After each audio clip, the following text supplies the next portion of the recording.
Hello viewer, আসসালামু আলাইকুম। একজন প্রশ্ন করেছেন যে মৃত প্রাণীর গোশত খাওয়া ইসলামের শরীয়তে কেন হারাম করা হয়েছে।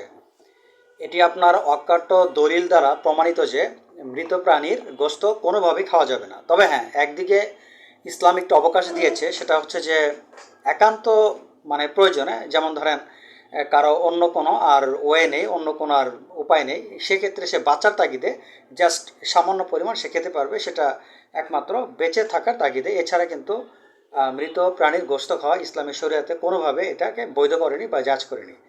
এখন মহান আল্লাহ তাআলা আমাদের মঙ্গলের জন্যই তিনি বিধিনিষেধগুলো সেভাবে আমাদের জন্য দিয়েছেন। আপনারা জানেন যে আধুনিক বিজ্ঞানও কিন্তু মৃত প্রাণীর গোশত খাওয়ার বিপক্ষে অনেক মত প্রকাশ করেছে। আপনারা জানেন যে একটা প্রাণী যখন মারা যায় তার শরীরে বিভিন্ন জীবাণু থেকে থাকে, আর ওই মৃত প্রাণীর গোশত যখন আমরা খাবো তখন দেখা যাবে ওই জীবাণুগুলো স্বাভাবিকভাবে আমাদের দেহে প্রবেশ করে থাকে।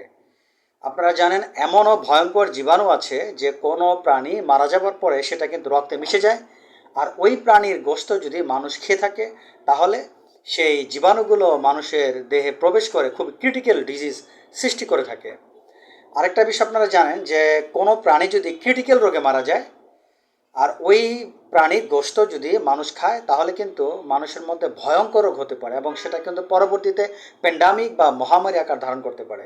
সর্বশেষ একটা কথা বলবো, মৃত প্রাণীর গোশত কিন্তু আপনার ডাইজেস্ট করতে, হজম করতে অনেক সময় লেগে যায়। যাই হোক, আমরা ভিডিওটা বুঝতে পেরেছি। মহান আল্লাহ তাআলা আমাদের সবাইকে ইসলামী শরীয়ত মোতাবেক জীবনযাপন করার তৌফিক দান করুন। আজ এ পর্যন্ত, আল্লাহ হাফেজ।